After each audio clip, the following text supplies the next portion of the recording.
बिस्मिल्लाहिर्रहमानिर्रहीम। अस्सलाम वालेकुम my dear students, welcome to lecture number 5।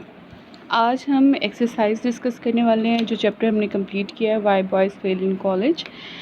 अब आपको अच्छी तरह पता है, मैंने फ़र्स्ट डे आपको पैटर्न बताया था कि आपके एमसीक्यूज़ नहीं होते हैं, यानी कि वो जो ऑब्जेक्टिव सेक्शन में फ़र्स्ट डे में एमसीक्यूज़ होते थे, राइट ऑप्शन होता था, ऐसा नहीं होता। सिनोनिम्स हैं और क्वेश्चन आंसर्स हैं, शॉर्ट क्वेश्चंस हैं, बट नॉट द एमसीक्यूज़। इसलिए आप देखेंगे कि आपकी जो एक्सरसाइज है उसमें सिर्फ कुछ रीडिंग नोट्स यानी वोकैबलरी जो इसको कहते हैं हम, नोट्स जो दिए हुए हैं, वर्ड्स एक्सप्लेन, ये वोकैबलरी जो है ये आप एक दफ़ा देखेंगे, गो थ्रू करेंगे, आप सारे मुश्किल वर्ड्स की जो आगे एक्सप्लेनेशन दी हुई है उसको अंडरस्टैंड करेंगे, ताकि इनमें से कोई भी सिनोनिम आ जाता है तो आप उसको क्लियरली सॉल्व कर सको। Now look at the page number 13। यहाँ पे जो एक्सरसाइज वाले क्वेश्चन दिए हुए हैं, these are 7।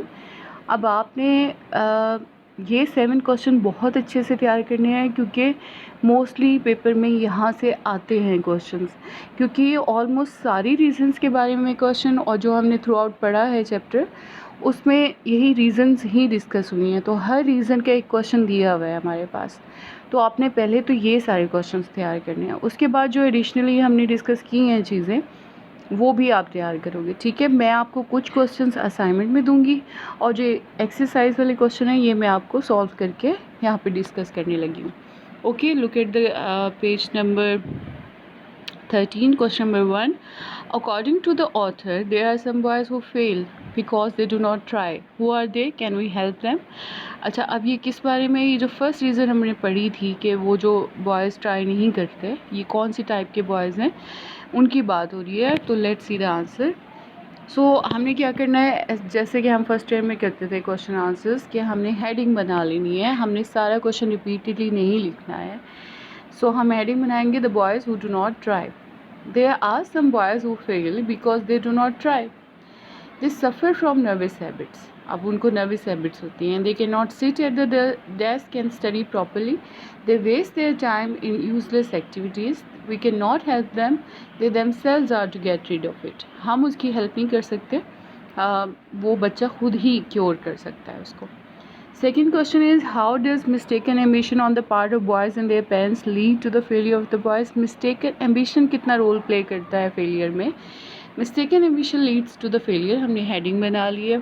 Mistaken ambition for the boys on the part of their parents leads to the failure of the boys because they follow a direction mapped out or planned or programmed or organized by their parents that runs opposite to all their interest and abilities. They are forced to study the subjects which they do not like and as a result they fail. So that was the answer of second question. अब है हमारे पास third question. अच्छा, third question क्या है? Third question में पूछा गया है, there are some boys who have done well at school but fail to make their mark at college.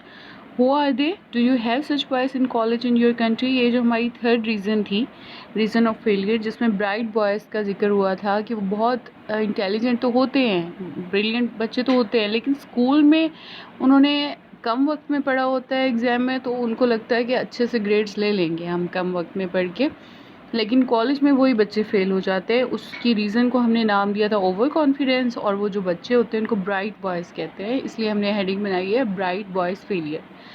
The boys who consider college level an easy step are often the bright ones. वो बच्चे जो इसको consider करते हैं कि बड़ा easy है, वो ब्राइट बच्चे ही होते हैं। They become over confident and do not work hard. They suppose that they can floor through college with as little effort as they did through school. Floor through आपके इसमें आया था लेसन में, चैप्टर में वर्ड जिसका मतलब है pass through और सक्सेसफुल होना। So they fail to make their mark at college. We have many such boys in the colleges और ऑफ आवर कंट्री। हमारे मुल्क में भी कॉलेजेस में ऐसे एग्जाम्पल्स हैं हमारे पास। फाइनेंशियल प्रेशर का फोर्थ क्वेश्चन है, how does financial pressure lead to the failure of students? Describe in the lesson, do you have similar cases in your country? इसमें भी यही पूछा गया है कि आपके पास हैं ऐसे एग्जाम्पल्स। तो answer is financial pressure can be a cause of failure of students because, अच्छा यहाँ पे जो ये मिस्टेक की गई है, ये एक्चुअली यहाँ पे दैट नहीं आएगा, यहाँ पे दे होगा, ठीक है। तो आपने क्या करना है, ये अगर आप तो स्क्रीनशॉट ले रहे हो तो आप ये वाला वर्ड देख लो, यहाँ पे बिकॉज के बाद यहाँ पे आप इस तरह से दे लिखेंगे, THEY। Financial pressure can be a cause of failure of students because they themselves have to earn their daily expenses। क्योंकि वो अब क्या कर रहे होते हैं, डेली एक्सपेंसेस उनको बेयर करने होते हैं और वो क्या करते हैं, खुद ही अर्न करते हैं। देयर पेरेंट्स आएगा, आप यहाँ पे एक और वर्ड आ गया है, so the word is their parents. ठीक है, यहाँ पे दे नहीं देयर आएगा।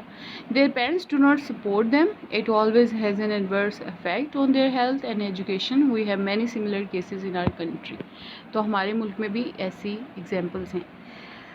सो ये फाइनेंशियल प्रेशर का आंसर भी हमने पढ़ लिया। Fifth question is, to what extent does the question of health lead to failure at college? How far can the college authorities with their medical officers help students in such cases? तो question of health, यहाँ पे question का मैंने मतलब कहा था कि सवाल नहीं है, इसका मतलब है issue. An immense number of boys fail due to poor physical and mental health. They cannot concentrate on the assigned task properly due to different diseases. The college authorities can avoid their failure if they have an adequate health service and a proper cooperation between the teaching staff and the college doctor. तो ये जो मसला है इसका studies का, वो अगर disease होगी या कोई फिज़िकली या मेंटली डिसऑर्डर होगा तो वो बच्चा नहीं गो थ्रू कर सकता, गेट थ्रू कर सकता, फ्लोट थ्रू कर सकता कॉलेज में। अच्छा, sportsman in college, what place would you accord to sportsman in college? College में आप कितनी जगह देंगे एक स्पोर्ट्समैन को, या जो लोग बहुत इंटरेस्टेड होते हैं। Some students take more interest in sports and literary activities than is needed. They spend much time in such activities leaving not an hour for study. कभी कभी तो ये इतने बिजी रहते हैं स्पोर्ट्स में और इन एक्टिविटीज़ में इतना इंटरेस्ट लेते हैं कि उनको 1 घंटा तक पढ़ाई नहीं करते। They ought to leave the college and become professional players.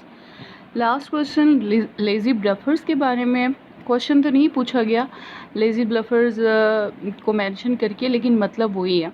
There are some students who join college for the fun of it. ये है कि लेज़ी ब्लफर्स या the students who join college for fun, should they be allowed to stay? There are few lazy bluffers who do not find any serious interest in life and join college just for fun. They should not be allowed to stay if they do not change their behavior because one black sheep can contaminate the whole flock. ऐसे जो lazy ब्लफर्स होते हैं, ये ना तो दूसरों को पढ़ने देते हैं, दूसरों को भी डिस्टर्ब करते हैं और फ़न की तरफ ले जाते हैं। तो ऐसे बच्चों को अलाउ नहीं करना चाहिए और इनको एक तरह से आप दुनिया के हवाले कर दें कि वो जो सलूक करे। कोल्ड वर्ड जो लिखा हुआ था आपके टेक्स्ट में, और ये अगर अपना बिहेवियर चेंज नहीं करते तो, क्योंकि एक ब्लैक शीप जो होती है वो पूरे फ्लॉक को ख़राब करती है। ब्लैक शीप काली भेड़, फ्लॉक जो होता है वो ग्रो जो होता है कैटल, मतलब ये प्रोवर्ब यूज़ हो रहा है। एक तालाब, एक जो गंदी मछली होती है वो सारे तालाब को गंदा करती है। तो ये थे एक्सरसाइज से क्वेश्चन आंसर्स। आप चाहो तो यहाँ से स्क्रीनशॉट लेके और अपने आंसर्स कर सकते हो। अब यहाँ पे मैंने फाइनेंशियल प्रेशर में 2 मिस्टेक्स थी, वो मैंने आपको बताई हैं। बिकॉज दे देमसेल्व्स था और सेकंड था there parents do not support. ठीक हो गया। अब चलते हैं असाइनमेंट पे। अब जो मैं आपको असाइनमेंट देने लगी हूँ क्वेश्चन आंसर्स की, आपने वो अपनी नीट रजिस्टर्स पे कर लेनी है, क्योंकि इसके बाद जैसे ही कॉलेज खुलेंगे तो मैंने चेक करने हैं। ठीक है, सो ये है आपकी असाइनमेंट। आपको मैंने 4 क्वेश्चंस दिए हैं, आपने इनके आंसर्स लिखनी है। सारे एडिशनल क्वेश्चंस हैं लेकिन हम डील कर चुके हैं लेसन या चैप्टर रीडिंग के दौरान। What is the duty of a college dean according to Hawkes? क्या करना चाहिए कॉलेज डीन को?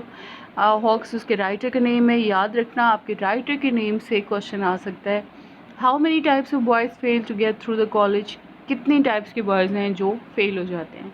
How can the teacher and the college doctor avoid failure of college? कैसे अवॉइड किया जा सकता है? टीचर और डॉक्टर कैसे अवॉइड कर सकते हैं, अवॉइड कर सकते हैं failure? How nervous habits can be cured? और नर्वस हैबिट्स को कैसे क्योर किया जा सकता है? तो पहली रीज़न थी ना, रीज़न ऑफ फेलियर में था लैक ऑफ कंसंट्रेशन। तो बच्चा जब तक अपने कॉलर से खुद नहीं पकड़ता, यानी गिरबान में नहीं झाँकता, खुद नहीं अकाउंटेबिलिटी करता, क्योर नहीं करता, कोई और क्योर नहीं कर सकता। ये इसका आंसर है। तो आपने अपने वर्ड्स में मिनिमम 15 वर्ड्स और मैक्सिमम 30 वर्ड्स में आंसर करना है, ठीक है।